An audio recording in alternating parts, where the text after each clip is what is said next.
Turn out the lights. The party's over. They say all good things must end. And I don't know if it was that good, but here we are.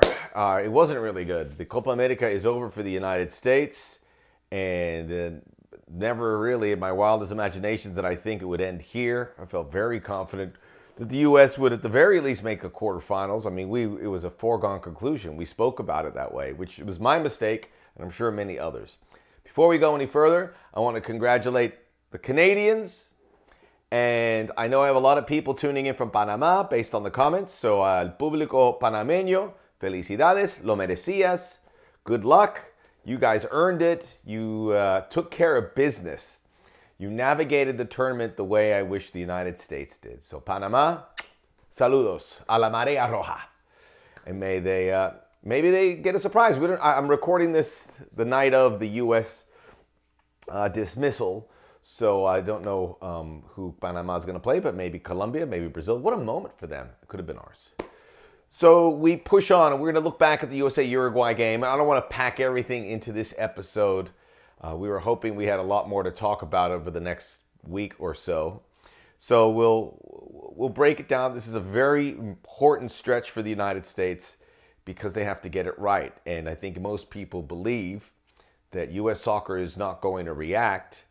I think there is an outside shot they might. Too much is at stake with the World Cup in 2026. This can't happen again. And Matt Crocker, who's in charge, has had a little more time in charge.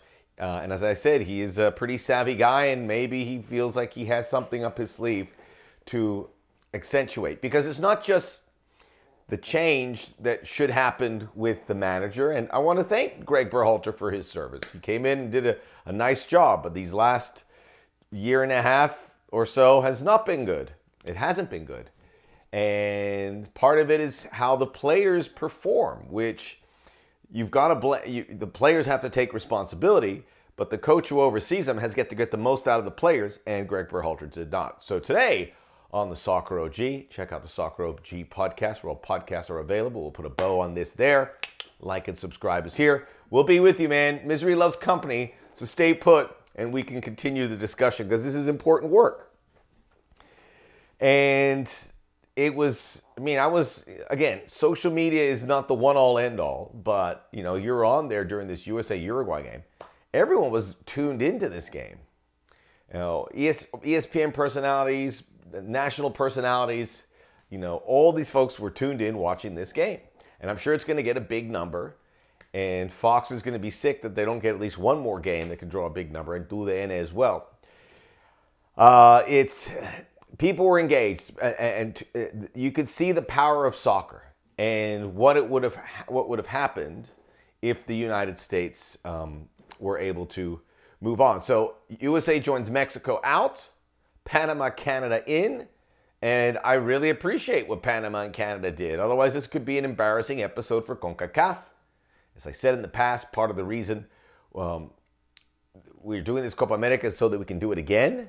This was fun, right? Except for the finish. This was a tournament where we could test ourselves, because you look at what lies ahead, it's pretty bleak. Friendlies against New Zealand and CONCACAF teams, and the big issue I've said in the past is, look, Gregg Berhalter, until this last stretch, I don't think you could have fired him, because he did everything that was asked about him. Winning the Nations League, qualifying for the World Cup, making the group stages of the World Cup. But the reason he was able to do all that is because we're in CONCACAF. CONCACAF is the problem. And with this splintering into Nations Leagues and so forth, we're going to be stuck. And the rest of the world's going to do their thing. And we need something in these 2 years for the World Cup. And then afterwards, this is a situation where USA, Mexico, and this region could be set adrift. Gregg Berhalter had success because he was in CONCACAF. That's it. And this federation is slipping down from the high points it reached in 2014 at the World Cup. It's slipping. And a big part of it is the competition. Quickly for the USA, I want to say that they were solid. A lot of people thought Uruguay was going to run circles around here, but Uruguay knew they had a big test. They knew they were playing a talented group. And this was pretty even. Possession-wise, passing-wise, data-wise. Uruguay with an edge in the shot and obviously an edge in the scoreboard too. And we can talk about the officiating, which was appalling again. I mean, there's no other way to look at it. Kevin Ortega of Peru. So this is a CONMEBOL referee. We're getting this. Who allowed it to be very physical. This was a train wreck of a game. I mean, you see, Matt Turner getting knocked out in the first game. This game, Flo Balogun knocked out. Joe Scally knocked out. Christian Pulisic hanging over the precipice. It can't be this way. This is not the sport we want to see or the sport it should become. So part of it, they have to police the officiating, and that's the responsibility of CONCACAF and CONMEBOL. And look what they're doing in UEFA, miles ahead of us.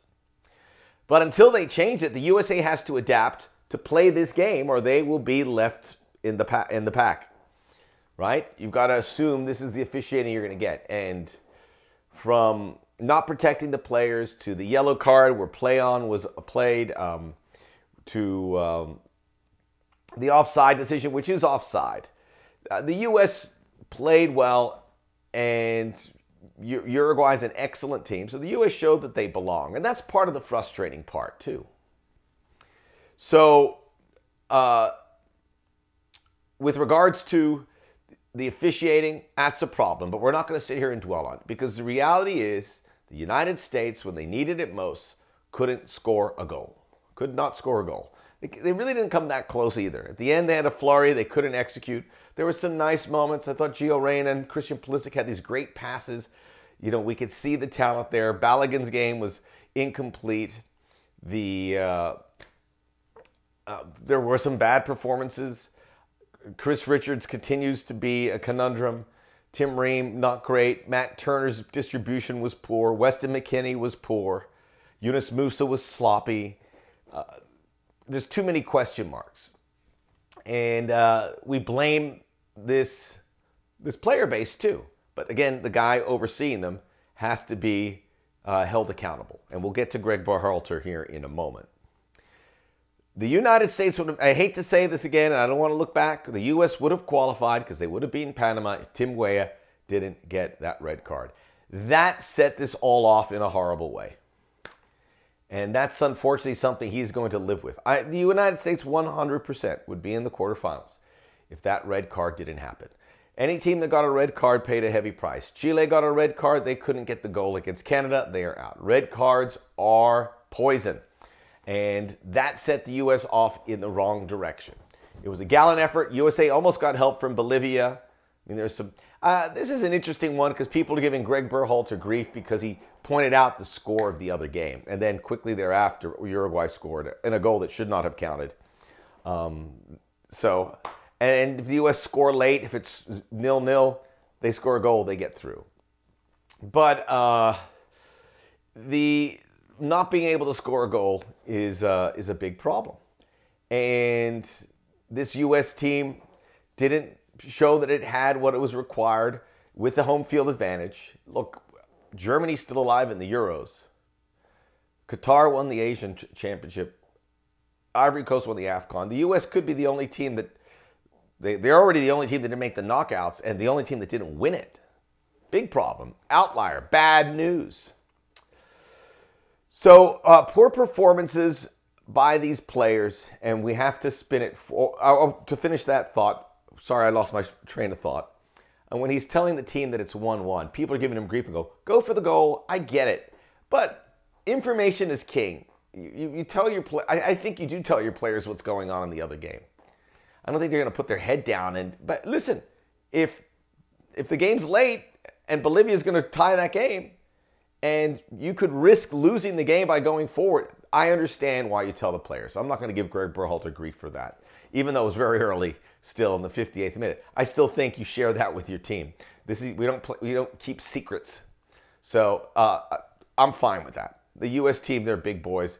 But in the big picture thing, Gregg Berhalter has to respond to that because they didn't get it, the result, and anything that he did has to be put under a microscope, and that's just part of it. So the question is, will U.S. Soccer move on from Gregg Berhalter? And most people believe they won't. I think there's a sliver that there might be because of what we said. The World Cup is too big of a stakes, and we can't risk anything. We saw how many eyeballs were on here. And the Copa America, by the way, was supposed to be the easy one. You had a favorable bracket. You have hosted. It's a small tournament. At the very least, you make the quarterfinals. And we know the way USA played Uruguay, the way the USA played Brazil, if they make the quarterfinals, who knows? The margins were very thin. The U.S. were not outclassed. This player pool is not as great as we say or think it is, but they're not far off. And we have the class players.